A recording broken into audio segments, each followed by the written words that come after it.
I'm the obsessed movie man, O.M.M. Today, we're going to talk about Saving Mr. Banks.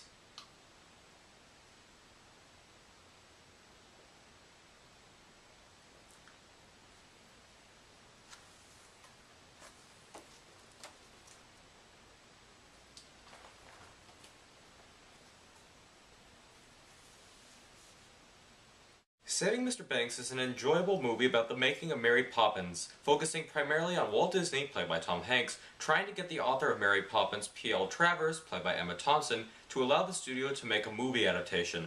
A lot of insight is given into Travers' life, as well as her inspiration for Mary Poppins. Thompson does a wonderful job with her character as a no-nonsense and by-the-book kind of woman. In short, she did very well. Tom Hanks was unbelievable as Walt Disney. I initially thought it was going to be an average imitation of Disney, but no, he had me believe it was Disney. The only complaint I have is the ending where, without spoiling anything, something happens with Travers that didn't happen in real life, and I mostly see that as Disney trying to overlook that part after Mary Poppins came out. Still, it's a must-see film. I'm glad I saw it. You should too. 4.5 out of 5. There's the quick review. I think I'm going to be doing that now, where I'm just going to have like a really quick review that I'm just going to go talking about it. So, yeah, this is a good movie, but it's not completely accurate. I mean, like a whole bunch of based on true story movies, they take liberties.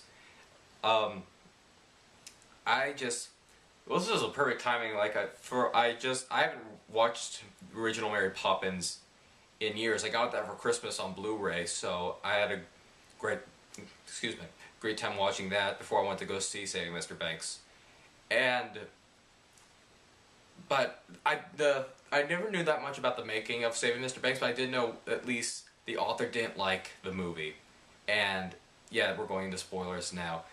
That is something that it's kind of hinted at in the movie, but not really gone into much detail, where in real life, P.L. Travers hated the movie. She hated it. It took her, I think I read somewhere, it took about 20 years for her to read it again. And I still think she didn't really like it. But in this film, where they show how stubborn she is, it's kind of toned down her amount of dislike towards this film. Like, okay, she's watching the film on the big screen, and there are scenes where you see her reaction to, she's like, stuff like that. And there is a scene though where she starts crying, and it's during the Feed the Birds Tuppence a Bag song. And it's kind of like set up as if they're trying to make it seem like she was really sad during that moment, but they have to give her a reason to cover up her tears. So she says, "I just hate animated penguins," because that was a key part about P.L. Travers, that she didn't want any animation in the film, and look how that turned out. We got the animation. So, and there is a little throwaway line where she says, "I'm never going to make another live-action adaptation again," but they kind of just gloss over Travers' real thoughts on the movie. Other than that, I thought I was ignoring a lot, and I've read some other stuff that was apparently wrong, like Walt Disney really didn't talk to her that much. I think he was apparently terrified of her, but I thought that I was impressed they didn't use actors to play Dick Van Dyke and Julie Andrews. I was kind of nervous. They might have shown up like at the premiere scene, and I might have missed them. I'm not sure, but from what I could tell, I didn't see them, and we didn't see any of the actors playing the original cast. We do see clips of Mary Poppins, and it's actually kind of cool to see that. Tom Hanks does, like I've said before, Tom Hanks and Emma Thompson, they do a very, very good job with their character. I really enjoyed Tom Hanks and Walt Disney. Being that I think this was, I'm going to look this up. I know I should have before I did this review, but I think this was a Disney film, and this probably explains one of the weird things I had. you never see Walt Disney smoking. Instead, in this film, you always hear him coughing before entering a room.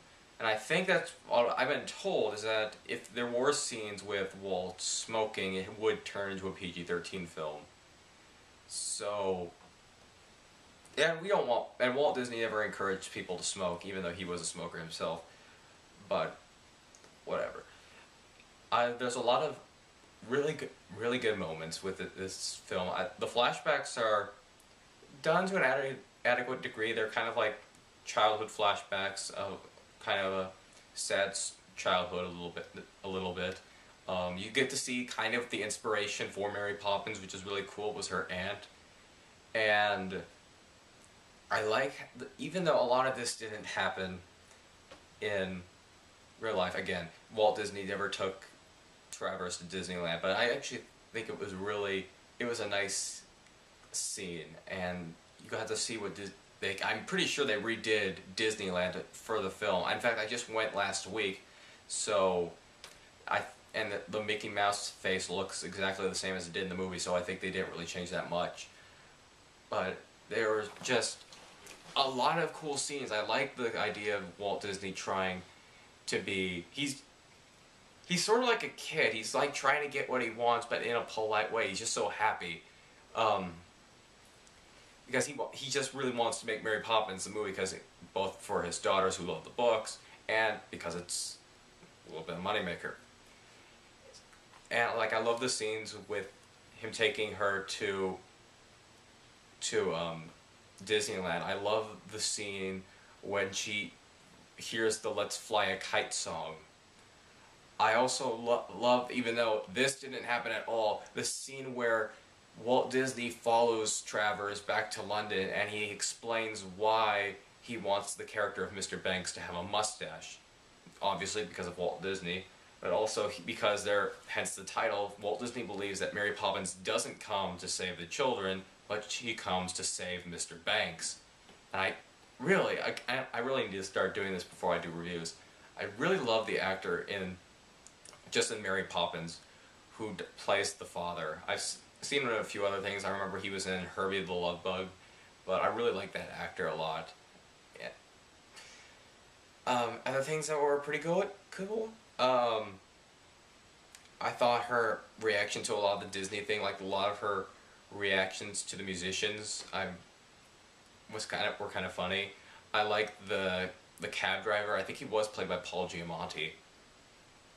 And pretty much every scene with Travers was just hilarious. I loved it all. So there are my thoughts for this. Is just a little quick review. These are all my thoughts for Saving Mr. Banks. I'm not sure. I've not checked the Oscar list. I've been getting ready for the next semester of college, so I'm not sure if this was nominated for anything or not. I think at least a consideration for Emma Thompson, Tom Hanks could have been considered. Maybe at least Emma Thompson, but like I said, 4.5 umbrellas out of 5. Thanks, this is O.M.M review. This is O.M.M signing out. And if you'll excuse me, I'm going to Disneyland.